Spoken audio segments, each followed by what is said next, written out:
As you heard there, this week marking 30 years since Samora Machel was killed in a plane crash.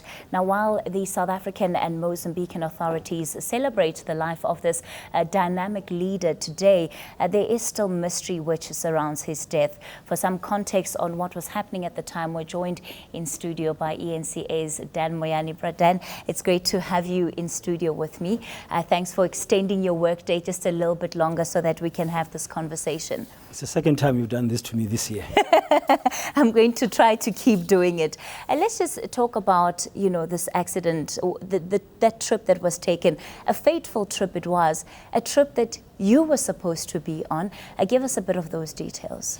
Yeah, good morning, Kathy, and thank you very much for the opportunity. Yeah, at this time of every year for me in October, I recall that time, but mostly the life of Samora Machel and the 33 other people who died with him. On that day, let us not forget, Mozambique didn't just lose a giant of the African Revolution, it also lost some of its top sons at the time and daughters, people who were really leading Mozambique towards a different future. I mean, you had top advisors, security advisors, you had some ministers who were young at the time, cabinet ministers who perished with Samora Machel on that fateful trip. And of course, there were some foreigners, the Russian crew, and some members, Cubans, who were part of his presidential guard. Let's just backtrack a little bit. What was the purpose of the trip? At the time, Southern Africa was a very tense place to be at in the 80s. In that particular year, it was 2 years after Samora Machel had signed the Nkomati Accord, called the Nkomati Non-Aggression and Good Neighborliness Pact with P.W. Botha. That accord, South Africa required of Mozambique to get rid of ANC cadres, Umkhonto weSizwe, and not support the ANC, to use Mozambique as a transit to come into South Africa. And on the other hand, South Africa was going to stop its support for Renamo, the rebels. 2 years later, Samora discovered, while he had stuck to his side of the agreement, the South African apartheid government had not. They continue to infiltrate Renamo into Mozambique. They continue to have clandestine meetings at Gorongosa base of Renamo in central Sofala province. They continue to arm and new guns and new uniforms and infiltrate Renamo through Malawi. So Samora literally lost it when he discovered that betrayal. He then threatened to deploy SAM-7 missiles on the border with Malawi, and he threatened to attack Blantyre. Malawi, under Hastings Kamuzu Banda at the time, was an ally of South Africa. Now, the rest of the frontline states were the ones who were pro-liberation, anti-apartheid, including the likes of Zimbabwe, Zambia, Angola at the time. Then they decided we're going to have a summit to discuss what to do.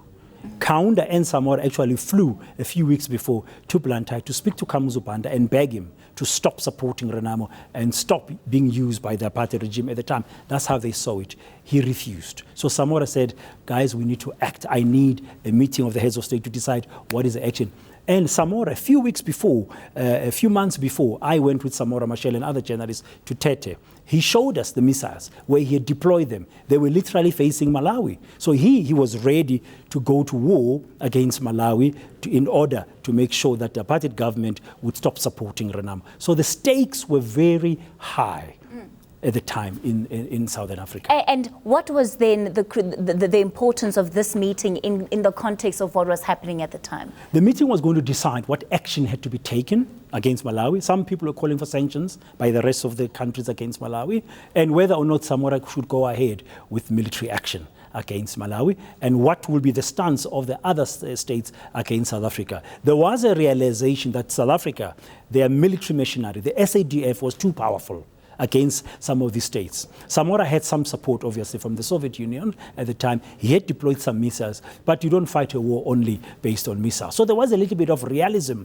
that came out in that meeting. We learned later when we were trying to find out what were the minutes of that meeting. But what was overshadowing the whole thing now was the plane crash in which Samora had died. It could have been very easy to just disregard that crash as an accident. But 30 years on, that is seemingly not the case. There are questions being asked about whether it was indeed a crash or was it a sophisticated assassination. What was it that ruled out the possibility of it not just being a crash?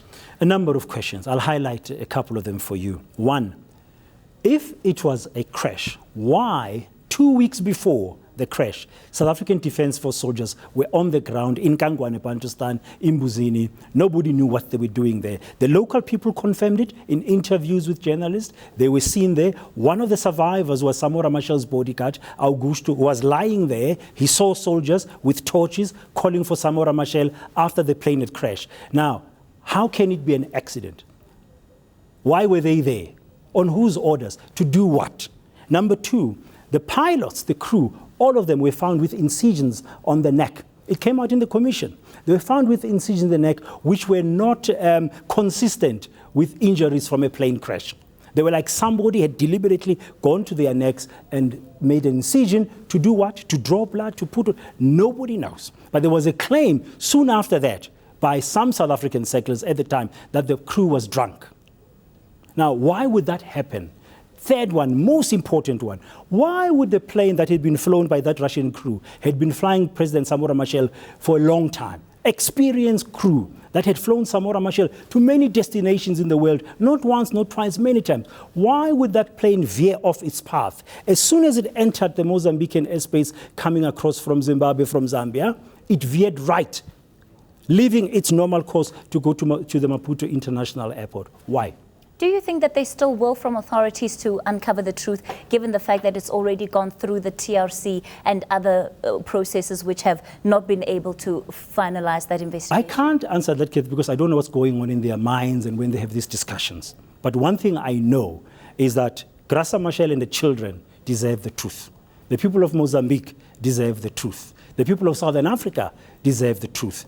The anti-apartheid movement deserves the truth about what really happened on that day. So there have been attempts, but they are not being taken to the conclusion to say exactly what happened. Yes, if it was human error, let it be conclusively proved that it was. But there's a story of that decoy beacon that remains today, because it was discovered that the South African police did have a decoy that was transported in the region and then ended up in some compound and disappeared. It doesn't make sense. If you had a radio beacon that you can use to clone a frequency that is used by the controlling tower to direct a plane to its landing strip, what are you doing with that? And then it suddenly disappears. We're going to have to wrap up very quickly, Braden, but I just want to, this is one of the things that you've said in your own writings about this situation. A quote by Samora Machel, that your life continues in those who continue the revolution. Do you find that still to be true today, that the people who continue asking questions are in many ways continuing his life? There's a Mozambican expression that they use. It's called Samora vive. It says Samora lives. They brought the plane down, but Samora lives. Thank you so much. eNCA's Dan Moyane. More news after the break. Stay with us.